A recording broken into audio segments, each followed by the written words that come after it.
여러분 안녕하십니까? 헬로티비 뉴스 강훈입니다. 기록적인 폭우로 이미 큰 피해를 입은 강원 영서 북부 지역에 비가 계속되고 있습니다. 지자체와 소방 등 재난안전당국은 이 피해를 조금이라도 줄이기 위해 연일 비상근무 중인데요. 걱정은 이런 상황이 너무 오래 이어지고 있다는 겁니다. 지난해 봄 대형 산불을 시작으로 가을 태풍과 코로나 그리고 이번 수해까지 벌써 1년 넘게 재난 상황이 계속되고 있습니다. 성기석 기자의 보도입니다. 지난해 4월 속초와 고성 등을 순식간에 집어삼킨 대형 산불. 삼척의 한 마을을 그야말로 쑥대밭으로 만들고 도 전역에 400억 원이 넘는 재산 피해를 남긴 태풍 미탁. 불과 1년여 전 강원도를 덮친 대형 재난으로 아직도 다수의 피해민들은 이재민 생활을 벗어나지 못했습니다. 전번에도 비가 올 때는 진짜요, 마음이 막 불안해요. 또 이게 또 넘어지는 게 아니나, 뭐 바람이 불어서 넘어지는 게 아니나 이런 생각도 들고 있죠. 또 아프리카 돼지열병에 도내 접경 지역은 비상이 걸렸고 연이은 코로나19의 강원 경제는 직격탄을 맞았습니다. 그리고 회복을 위한 힘겨운 노력을 조금씩 이어가던 때 이번에는 늦여름 장마가 도 전역을 강타했습니다. 계속되는 재난에 관련 공무원들과 소방인력 등의 비상 상황은 벌써 1년 넘도록 계속되고 있습니다. 피로 누적 등 인력 운영에 어려움이 걱정되는 상황입니다. 이어지는 재난의 피해 복구를 위한 관련 예산 확보에도 비상이 걸렸습니다. 올해 강원도는 재난관리기금과 재해구호기금 539억 원을 적립했지만 코로나19 긴급생활안정자금에 300억 원이 넘게 투입되면서 현재 125억 원만 남아 있습니다. 걱정은 재난 상황이 앞으로도 이어질 가능성이 높다는 겁니다. 코로나19 2차 대유행과 가을 태풍이 강원도를 강타할 가능성도 배제할 수 없습니다. 이에 대해 강원도는 현재까지의 재난 상황은 기존 기금으로 대응할 수 있다고 판단된다며 추가 재원을 확보해 만약에 있을 긴급 상황에 대응할 수 있도록 하겠다고 밝혔습니다. 헬로티비 뉴스 성기석입니다. 이달 초부터 11일까지 계속된 집중호우에 강원도 곳곳에서는 피해가 속출했는데요. 수확과 출하를 앞뒀던 농가에서도 기록적인 물폭탄에 애써 키운 농작물들을 한순간에 잃었습니다. 하지만 보상을 받기가 어려워서 농가가 그 피해를 고스란히 떠안아야 할 상황입니다. 한재영 기자가 보도합니다. 폭포수 같은 물줄기가 논두렁을 따라 한없이 쏟아집니다. 속절없이 내리는 빗줄기에 밭과 비닐하우스도 온통 물에 잠겼습니다. 애써 키운 농작물은 형태도 알아보기 힘들 정도입니다. 이달 초부터 11일까지 철원에 700mm 이상의 폭우가 쏟아지는 등 강원도 영서 지역에 기록적인 집중호우가 내렸습니다.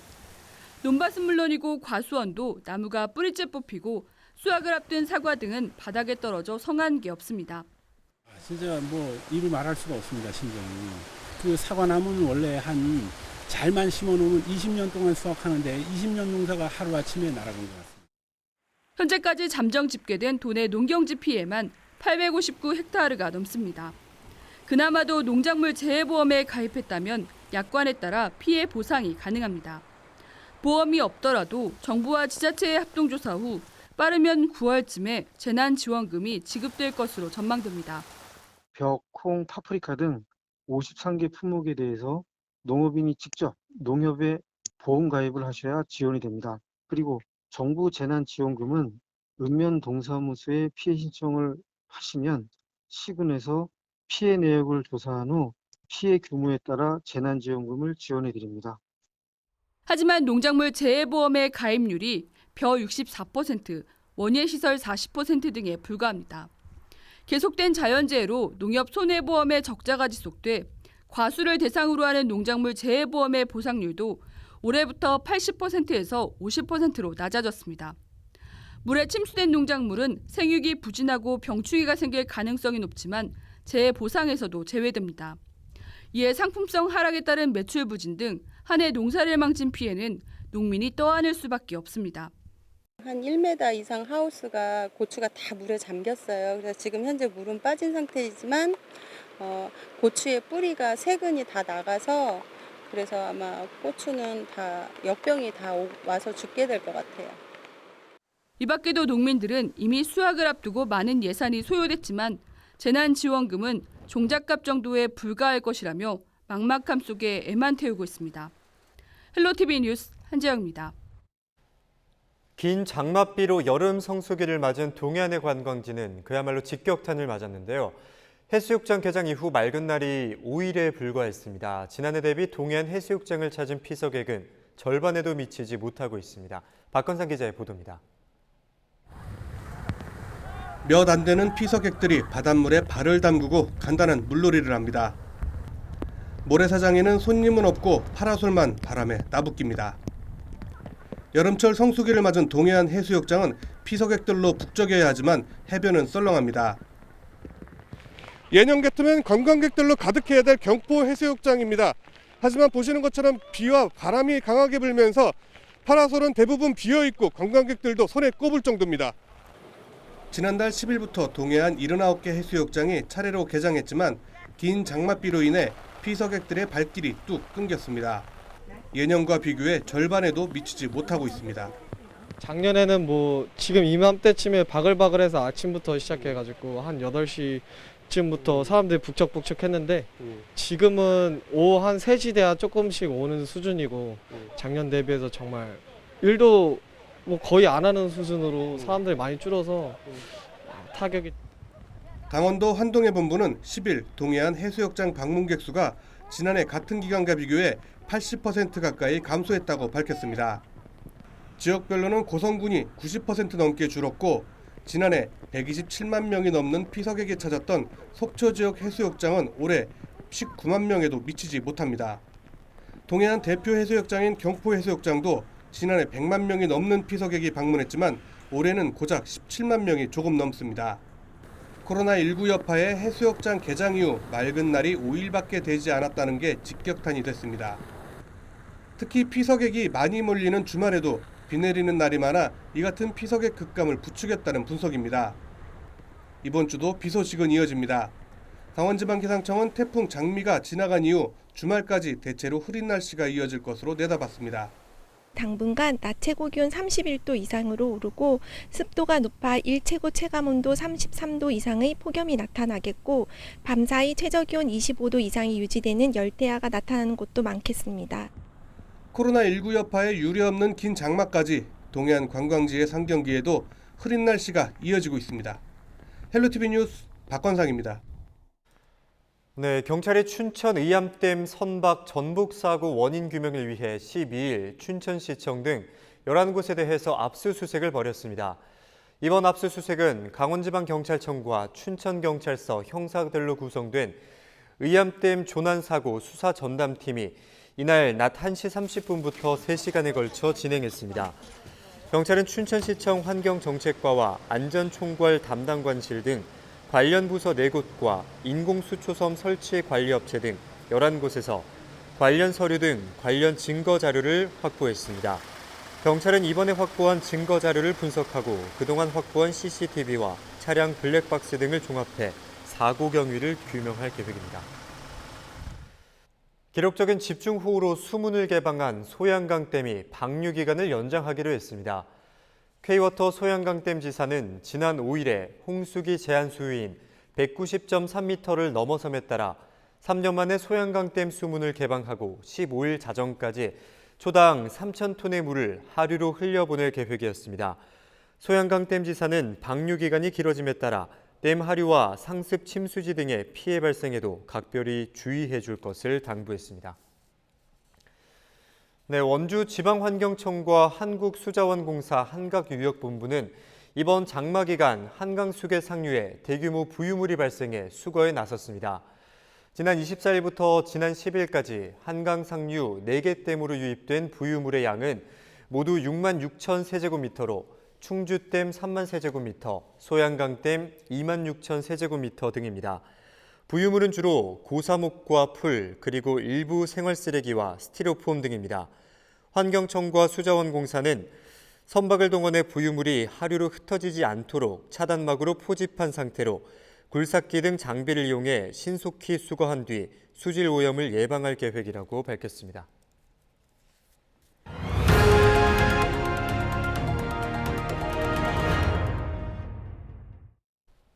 지난해 착공 예정이었던 원주 교도소 이전 사업이 이전 부지에 대한 토지 보상 지연으로 아직까지 첫 삽도 못 떴습니다. 교도소 이전이 미뤄지면서 원주시가 계획하는 사업들도 줄줄이 미뤄질 처지여서 해법 마련이 시급합니다. 이다혜 기자입니다. 원주 교도소가 이전할 부지입니다. 계획대로라면 이미 지난해 착공해 공사가 한창이어야 하지만 아직 첫 삽도 못 떴습니다. 이전 부지에 편입된 토지에 대한 보상이 끝나지 않았기 때문입니다. 문제가 되는 건 교도소 부지에 편입되고 남는 자투리 땅들입니다. 토지 소유주들은 사업부지 편입으로 쓸모가 없어지는 땅들도 법무부가 매입해 줄 것을 요구하고 있습니다. 또 진입로 부지에 걸쳐 있는 양계장의 이전과 폐업 여부도 법무부의 결정 사항입니다. 결과적 구축 사업을 해가지고 개인 사유 재산을 갖다가 마음대로 농락하고 있는 거 아닙니까? 10여 년 동안 아무것도 준척도 못하지. 법무부는 결정을 미루고 있습니다. 토지 보상 업무를 위탁받은 원주시는 6월 말 현재 토지 보상률이 76%에 그치고 있다고 밝혔습니다. 법무부는 수십억 원의 사업비 증액이 필요한 사안으로 기획재정부 등과 추가 협의 후 결정하겠다는 방침입니다. 교도소 이전이 지연되면서 원주시 현안 사업도 줄줄이 늦춰질 처지에 놓였습니다. 원주시는 현 교도소 부지 일대를 시민공원과 아파트로 조성하고 일부 교정시설은 존치해 활용할 계획을 갖고 있습니다. 원주시는 당초 지난달 말까지 토지 보상이 완료되면 연내 착공이 가능할 것으로 예상했지만 현재는 이마저 불투명해졌습니다. 일단은 그 양계장의 부분에 대한 그 영업 보상이라든가 폐업 보상에 대한 결정권은 법무부에 있기 때문에 법무부에서 그런 결정을 할 수 있게끔 저희가 관련된 자료라든가 그런 부분들을 제출을 해서 법무부에서 빨리 결정해 줄 수 있게끔. 원주 교도소 이전 사업은 지난 2014년 국가 사업으로 결정돼 오는 2022년 준공을 목표로 하고 있습니다. 하지만 아직 첫 삽도 뜨지 못하면서 이 같은 계획에 차질이 불가피해 보입니다. 헬로티비 뉴스 이다혜입니다. 네, 플라이 강원을 이용해 강원도를 찾는 사람들이 큰 폭으로 늘었습니다. 국내선 이용객이 크게 늘면서 위기에 놓였던 플라이 강원의 적자폭이 크게 감소할 것으로 기대되고 있는데요. 지역 경제에도 활력이 될 것으로 기대됩니다. 박건상 기자의 보도입니다. 육중한 여객기가 미끄러지듯 활주로로 들어옵니다. 서핑보드와 여행 가방을 든 여행객들이 양양공항으로 들어섭니다. 양양공항을 모기지로 한 TCC 항공사인 플라이 강원을 타고 온 여행객들입니다. 제주 양양 노선이 최근 플라이 강원의 효자 노선으로 급부상하고 있습니다. 8월 예약률이 90%를 넘겼으며 김포와 대구 노선도 주말에는 만석을 기록하고 있습니다.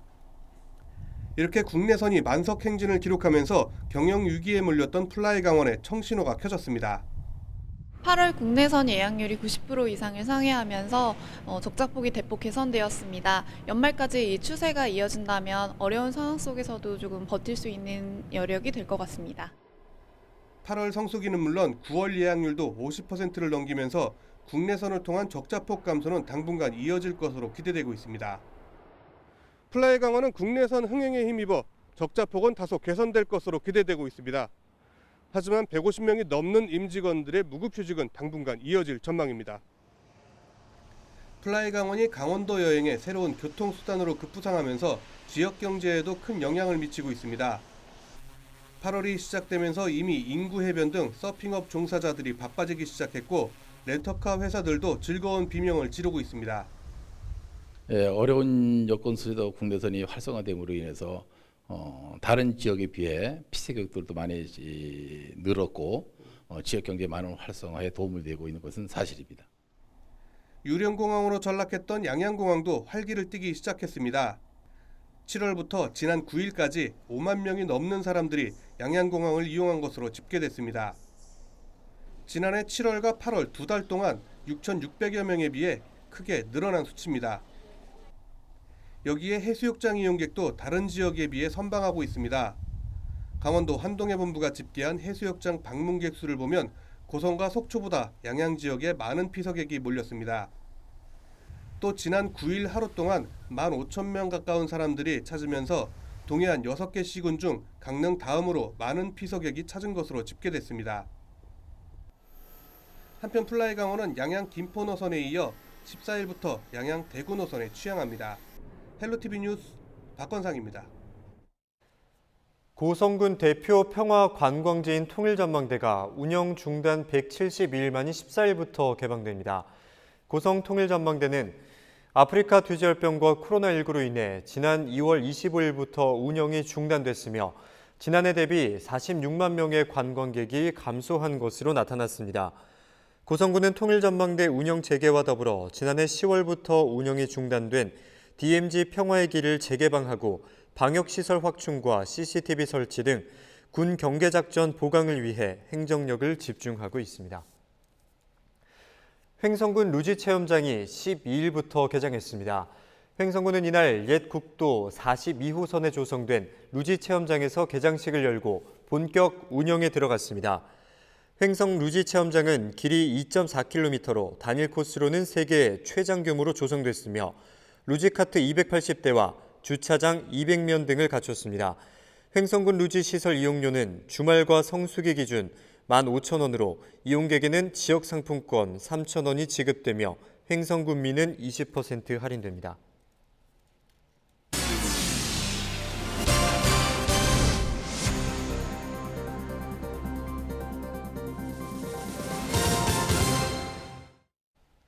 네, 장마철이 계속되면서 눅눅한 날씨가 이어지고 있습니다. 이때 조심해야 하는 것 중에 하나가 바로 곰팡이인데요. 지속적으로 노출되면 건강에 악영향을 미칠 수도 있다고 합니다. 홍승현 기자가 취재했습니다. 사무실 천장 한쪽이 노랗게 변했습니다. 연이어 계속된 장맛비에 비가 새면서 곰팡이가 핀 겁니다. 비가 계속되면서 미처 손 써볼 새도 없이 곰팡이는 천장을 뒤덮었습니다. 또 다른 집도 상황은 비슷합니다. 벽면에 곰팡이가 얼룩처럼 피어 있습니다. 급하게 장판으로 가려뒀지만 곰팡이를 막기엔 역부족입니다. 한 달 넘게 계속된 장맛비에 곰팡이가 곳곳에서 기승을 부리고 있습니다. 장마철에는 습도가 90% 이상 올라가는 데다 더운 날씨로 기온까지 높아 번식 속도가 평소의 3배 가까이 빨라지는 겁니다. 더 큰 문제는 번식을 위해 곰팡이가 공기 중에 퍼뜨리는 포자. 포자가 사람들의 호흡기로 들어오면 각종 질병의 원인이 될 수 있습니다. 이제 어떤 자극제로 작용할 수가 있고요. 가볍게 지속적으로 되면 천식 환자나 그런 경우는 이제 천식이 악화되거나 또 천식이 유발되는 경우도 있고요. 또 곰팡이 자체가 몸에 또 그런 곰팡이의 폐렴을 일으킬 수도 있고요. 전문가들은 한번 곰팡이가 생기면 잘 없어지지 않기 때문에 곰팡이가 피어나지 않는 환경을 만드는 것이 가장 중요하다고 말합니다. 집안 환기를 자주 해 통풍될 수 있도록 하고 비 오는 날 보일러를 잠깐 틀면 습기가 만들어지는 것을 막을 수 있습니다. 또 곰팡이균을 공기 중에 퍼뜨릴 수 있는 에어컨의 경우 내부에 곰팡이가 필 수 있기 때문에 필터 청소를 생활화하는 것이 중요합니다. 무엇보다 장마철 침수 사고를 당했을 때는 가능한 이른 시간에 물기를 제거한 뒤 환기를 시켜 실내를 건조하라고 조언했습니다. 장마철 불청객 곰팡이, 각종 질환으로 이어지지 않도록 꼼꼼한 관리가 필요합니다. 헬로티비 뉴스 홍승현입니다. 네, 강원도교육청이 2학기를 대비해 학원과 교습소 등에 대한 방역을 확대했습니다. 교육청은 지난 3월 학원과 교습소에 대한 방역을 한 데 이어 이후 신설된 학원 68곳과 교습소 31곳에 대해서도 추가 방역을 한다고 밝혔습니다. 또 여름방학에 학생들이 학원으로 많이 모일 것으로 예상됨에 따라 학원 등에 대한 방역수칙 준수 여부를 지속적으로 점검하고 급식을 제공하는 기숙학원과 유아학원에 대한 안전점검도 강화합니다. 원주 지역 노인과 장애인을 대상으로 비대면 돌봄 로봇 실증 사업이 실시됩니다. 원주시는 12일 산업통상자원부 산하 한국로봇산업진흥원이 주관하는 2020년 시장 창출형 로봇 실증 사업 실증도시에 선정됐다고 밝혔습니다. 이번 사업은 고령자와 장애인 등 사회적인 약자 돌봄과 돌봄 인력 지원에 로봇 기술력을 확보하기 위한 것으로 국비 포함 4억 5천만 원이 투입됩니다. 원주시는 강릉 원주대학교 그리고 전문 업체 등과 함께 로봇 200대를 복지관과 요양원 등에 보급해 어르신과 장애 아동 돌봄에 활용할 계획입니다. 이상으로 뉴스를 마치겠습니다. 저희 헬로티비 뉴스는 지영민과 함께합니다. 함께해 주신 여러분 고맙습니다.